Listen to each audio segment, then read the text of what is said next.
তৃণমূল বা আইপ্যাক আর তার সাথে ইডির মামলা নিয়ে কি হলো এটা জানতে এই এখনো পর্যন্ত যখন আপনাদের কাছে অনুষ্ঠান করছি অন্তত 100 লোকের ফোন পেয়েছি, তারা উদ্গ্রীব হয়ে আছেন কি হলো।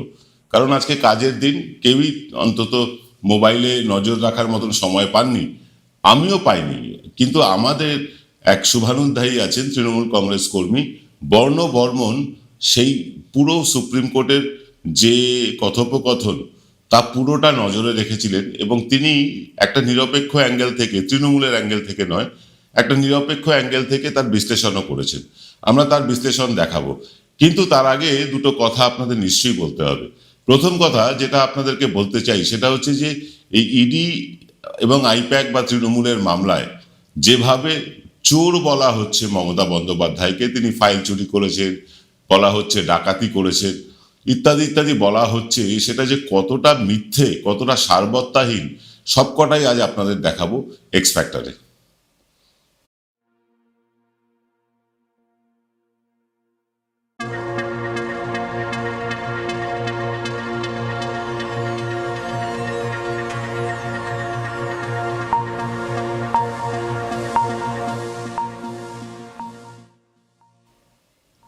নমস্কার, শুভ সন্ধ্যা। আমি আপনাদের প্রবীর বিশ্বাস, দেখছেন বিশ্বজোড়া বাঙালির আওয়াজ এনকে ডিজিটালের সান্ধ্য সম্প্রচার এক্স ফ্যাক্টর। দেখুন, বলা হচ্ছে মমতা বন্দ্যোপাধ্যায় ফাইল চুরি করেছেন, মমতা বন্দ্যোপাধ্যায় পেনড্রাইভ চুরি করেছেন, মমতা বন্দ্যোপাধ্যায় ল্যাপটপ চুরি করেছেন, ইত্যাদি ইত্যাদি। তাকে চোর ডাকাত বিভিন্নভাবে বর্ণনা করা হচ্ছে বিভিন্ন অ্যাঙ্গেল থেকে। কিন্তু গতকাল হাইকোর্টে ইডি জানিয়েছিল যে তারা কোনো জিনিসই বাজেয়াপ্ত করেননি, এবং বাজেয়াপ্ত তো শুধু করেননি, তারা পঞ্চনামায় উল্লেখ করেছেন যে তাদেরকে কোনো রকম বাধাও দেওয়া হয়নি। তারপরেও এরকম চোর ডাকাত মানে বিভিন্ন রকমভাবে অভিযুক্ত করা হচ্ছে মমতা বন্দ্যোপাধ্যায়কে। যদিও এগুলো নতুন না, মমতা বন্দ্যোপাধ্যায়কে অনেকভাবে মেলাইন করার চেষ্টা হয়েছে, সারদার নামে, রানী নামে তাকে বদনাম করা হয়েছে, চোর, 35টা প্লটের দখলকারী, ইত্যাদি ইত্যাদি, নানাভাবে নানা রকমভাবে তাকে মেলাইন করার চেষ্টা হয়েছে, ফল কিচ্ছু হয়নি। কিন্তু ঘটনা হচ্ছে যে এই যে চোর ডাকাত বদনাম করে এতে কি বিজেপির আদৌ লাভ হবে? অতীতে কি কোনো লাভ হয়েছে? না, অতীতে কোনো লাভ হয়নি, এবং আপনাদেরকে বলি বর্তমান এবং ভবিষ্যতেও কখনো লাভ হবে না। তবে ইডি বড় সড়ক অভিযানের জন্য তৈরি হয়েছে ইতিমধ্যে। আজকেই আলিপুরে একটি বিলাসবহুল আবাসনে তারা হানা দিয়েছে। কি কারণে দিয়েছে না দিয়েছে সেটা আমরা জানি না, কিন্তু ইডি কিন্তু এবার বেশ সক্রিয় হয়ে উঠেছে। কারণ ভোট এসে গিয়েছে, ভোট আসলে ইডি সিবিআই সক্রিয় হয়, এটা আমরা সকলেই জানি। যে জিনিস বাজেয়াপ্তই করা হয়নি তার আবার চুরি বা ডাকাতি কি? বলা হচ্ছে মমতা বন্দ্যোপাধ্যায় তদন্তের জন্য যে কাগজপত্র দরকার তা নিয়ে চলে গেছে, কিন্তু তার আগে প্রমাণ করতে হবে ইডিকে যে তারা কোন কাগজপত্রের সন্ধানে গিয়েছিলেন। সেটা কি তৃণমূলের আভ্যন্তরীণ কোনো কাগজপত্র, নাকি কয়লা পাচার সংক্রান্ত কাগজপত্র, সেটা তো প্রমাণ করতে হবে। সেইটাই মানে আমার মনে হয় সারা জীবনেও সেটা প্রমাণ করতে পারবে না যে তারা কোন কাগজপত্রের সন্ধানে গিয়েছিলেন এবং কোন কাগজপত্র মমতা বন্দ্যোপাধ্যায় নিয়ে গেছেন যেটা কয়লা পাচারের সাথে যুক্ত। অর্থাৎ এই মামলাটা 20 বাও জলে গেল। আমরা এই বিষয়ে বিস্তারিত জানতে চেয়েছিলাম বিভিন্ন লোকের কাছ থেকে পরামর্শও পেয়েছি, কিন্তু বিশ্বাস করুন আজকে আমিও সারাটা দিন কলকাতার বাইরে থাকার কারণে আমিও সুপ্রিম কোর্টের দিকে নজর রাখতে পারিনি। নজর রেখেছিলেন আমার অত্যন্ত স্নেহধন্য, যদিও তিনি তৃণমূল কংগ্রেস কর্মী, অত্যন্ত সুবক্তা বর্ণ বর্মন। তিনি কিন্তু এই বিষয়ে নজর রেখেছিলেন। তিনি জানাবেন আপনাদের সবকিছু যে আজ সুপ্রিম কোর্টে কি হলো। কিন্তু আপনাদের একটা কথা, মানে বর্ণর কথা শোনার আগে একটা কথা আপনাদের ওপরেই ছেড়ে দিতে চাই, একটা বিচার আপনাদের ওপরে ছেড়ে দিতে চাই। বাজেয়াপ্ত যে জিনিস করা হয়নি সে জিনিসকে চুরি বলা কতটা ন্যায়সঙ্গত, কতটা উচিত, এটা আমরা জানি না। কিন্তু বলা হচ্ছে মমতা বন্দ্যোপাধ্যায় একটি ল্যাপটপ, একটি মোবাইল ফোন এবং কিছু কাগজপত্র নিয়ে গিয়েছেন। তিনি প্রতীক জৈনের বাড়ি থেকে নিয়েছেন, অফিস থেকে নিয়েছেন, এসব বলা হচ্ছে। প্রতীক জৈনের বাড়ি থেকে যদি কিছু নেন বা আইপ্যাকের অফিস থেকে যদি কিছু নেন, তার নিজের দলের ডকুমেন্ট, সেটাকে চুরি বলবে? নিজের জিনিস কেউ নিজে চুরি করে?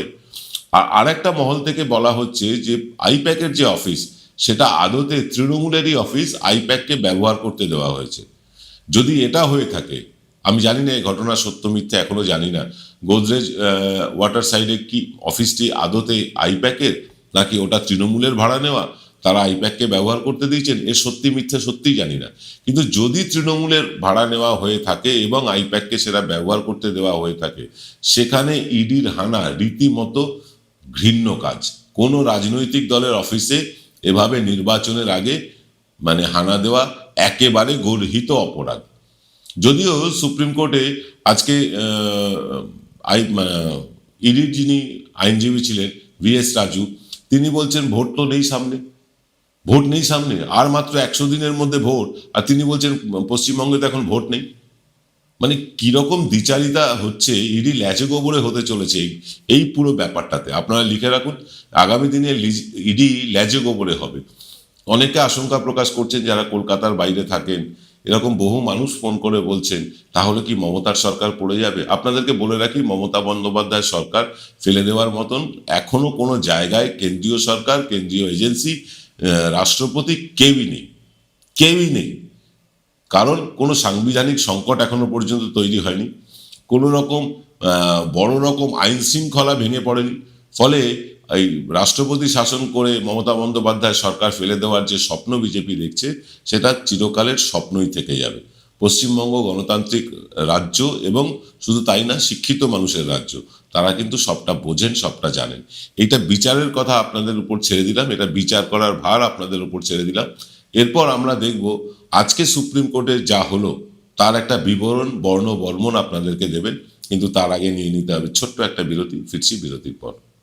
এবার সাধ্যের মধ্যেই হবে মধ্যবিত্তের স্বাদ পূরণ।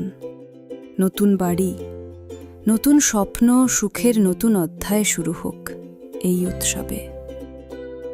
Ashoka group, রিডিফাইনিং realty. ফোন করুন 9163502850। Welcome to the world of civil business.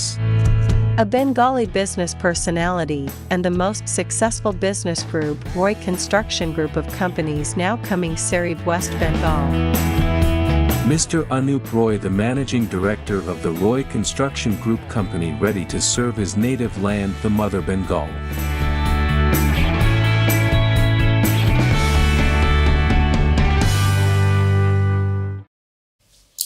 ED কয়লা পাচারের নথি সংগ্রহ করতে গিয়েছিল, নাকি তারা তৃণমূলের সম্ভাব্য প্রার্থী তালিকা, স্ট্র্যাটেজি এসব চুরি করতে গিয়েছিল? এটা নিয়ে কিন্তু চাপানুতোর তুঙ্গে, ভীষণ চাপানুতোর। তৃণমূল কংগ্রেসের লোকেরা বলছেন যে ইডি চুরি করতে গিয়েছিল। অর্থাৎ চোর কে? তৃণমূল কংগ্রেস নেত্রী মমতা বন্দ্যোপাধ্যায় নাকি ইডি? এটার প্রমাণ যতদিনে হবে ততদিনে বোধহয় আগামী ইলেকশনের পরে আরও একটা ইলেকশন কেটে যাবে। কারণ ইডি কিছুতেই প্রমাণ করতে পারছে না যে তারা কি কারণে গিয়েছিল, কিছুতেই প্রমাণ করতে পারছে না। পঞ্চনামায় যারা তারা যেটা লিখেছেন, মানে যে কোনো রকম রেড করতে গেলে যে পঞ্চনামা বানাতে হয়, সেই পঞ্চনামায় তারা যা লিখেছেন তার সাথে তাদের বয়ান মিলছে না। একদিকে বলছেন তারা হাইকোর্টে যে না, ইডি কোনো সম্পত্তি বা কোনো কাগজপত্র বাজেয়াপ্ত করেনি, অন্যদিকে বলছেন তারা তাদের যে বাজেয়াপ্ত করার কাগজ সেগুলো মমতা বন্দ্যোপাধ্যায় নিয়ে গিয়েছেন। কথাগুলো মিলছে না। পুরোটা শুনুন বর্ণর মুখে, বলছেন বর্মন। গতকাল হাইকোর্টে এক প্রস্তর আমরা দেখলাম সওয়াল জবাব মেনটেনেবিলিটি ইস্যুতে ইডির হয়ে additional solicitor general SV Raju, আমাদের হয়েছিলেন গুরুস্বামী ম্যাডাম, মেনকা গুরুস্বামী এবং কল্যাণ বন্দ্যোপাধ্যায়। কালকের তো কেস একরকম হলো। কালকের কেসে ইডি বলে দিল যে কোনো রকম তথ্য তারা সিজ করেনি এবং মমতা ব্যানার্জিও তাদের থেকে কোনো জিনিসপত্র হাতিয়ে নিয়ে যায়নি তাদের কথা অনুযায়ী।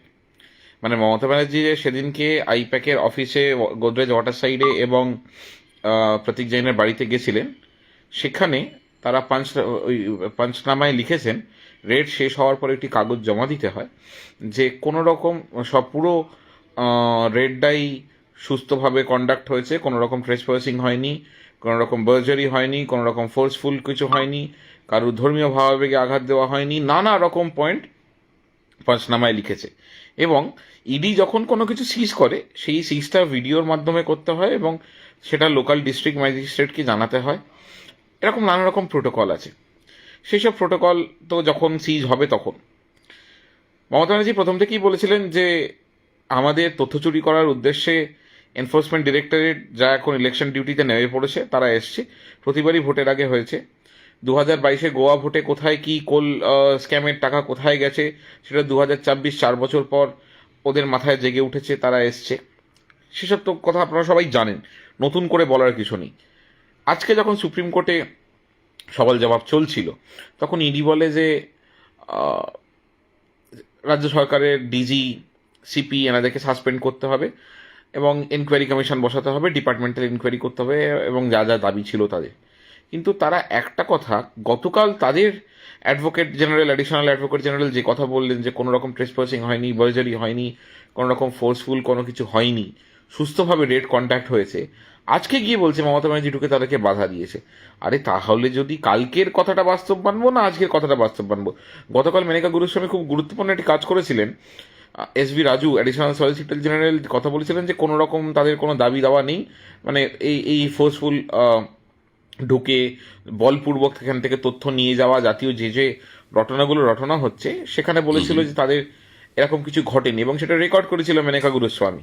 একদম। আজকে গতকালের রেকর্ডের কথা আজকে এসে তারা অন্যরকম কথা বলছে, নতুন পিটিশন জমা দিয়েছে।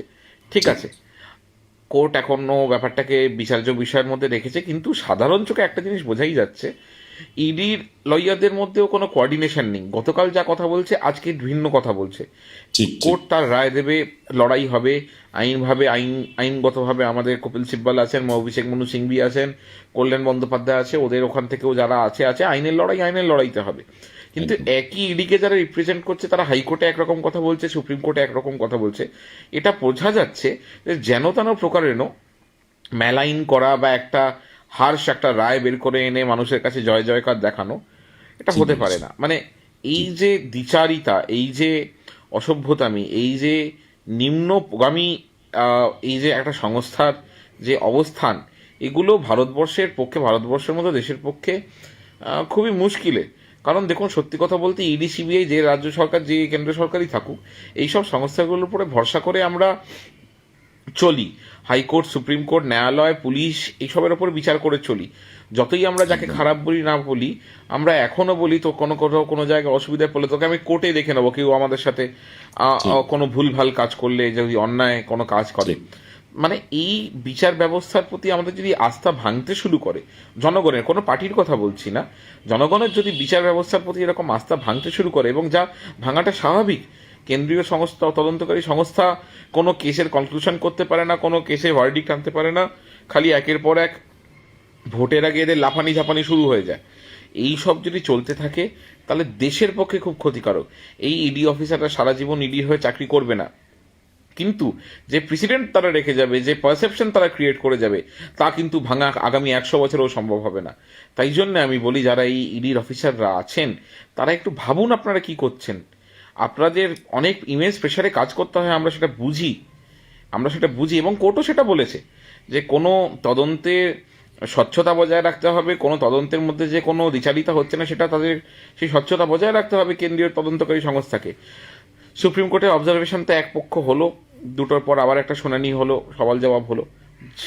কোর্টের পক্ষে চলবে, কোর্টের মতো চলবে, আইনের মতো হবে, আইনি লড়াই বুঝে নেওয়া যাবে। কিন্তু মানুষের দিনের আলোয় মানুষের সামনে যে এই দ্বিচারিতা প্রমাণিত হচ্ছে কেন্দ্রীয় সংস্থার, সেগুলো বড় ভয়ঙ্কর দেশের পক্ষে, জনগণের পক্ষে। পার্টি দূরে রাখুন, আমরা পার্টি তো পরে করি, আগে তো আমরা মানুষ, আমরা দেশের নাগরিক, আমরা এক বাসিন্দাই দেশে।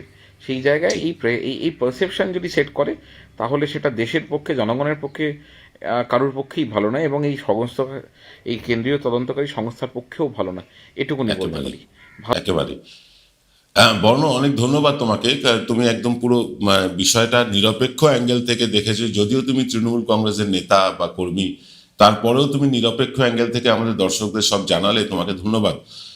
দেখুন, এই ইডির কনভিকশন রেট, অর্থাৎ তারা 100টা তদন্ত হাতে নিলে তারা মাত্র 1% কম ক্ষেত্রে তারা কিন্তু সেই যে অভিযুক্ত তাকে দোষী সাব্যস্ত করতে পারে। অর্থাৎ 99% বেশি ক্ষেত্রে তাদের তদন্ত যে ভুল সেটা প্রমাণ হয়।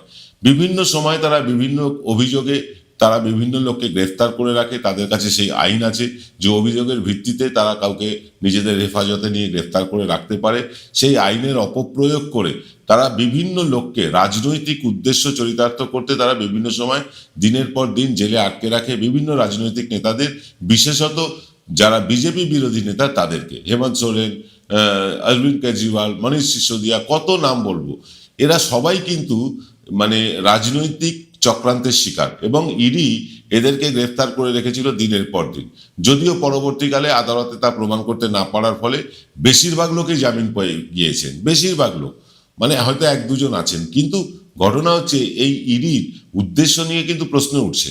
এই ইডি তারা তৃণমূলের নথি চুরি করতে গিয়েছিল, নাকি মমতা বন্দ্যোপাধ্যায় ইডির নথি কেড়ে নিয়ে চলে গিয়েছেন, এটা কিন্তু তদন্তের ব্যাপার, তদন্ত সাপেক্ষ আদালতের বিচারের বিষয়। যারা আশঙ্কা করছেন এই কারণে মমতা বন্দ্যোপাধ্যায়কে গ্রেফতার করা হবে, এই কারণে মমতা বন্দ্যোপাধ্যায় সরকারকে ফেলে দেওয়া হবে, আপনাদের আশঙ্কা একেবারে আশঙ্কার স্তরেই থেকে যাবে, এটা জীবনেও বাস্তবায়িত হবে না। আজকের অনুষ্ঠান আর দীর্ঘায়িত করব না, দেখা হবে আগামীকাল সকালে ঠিক 9টায় থার্ড আই অনুষ্ঠানে। সকলে ভালো থাকবেন, শুভরাত্রি।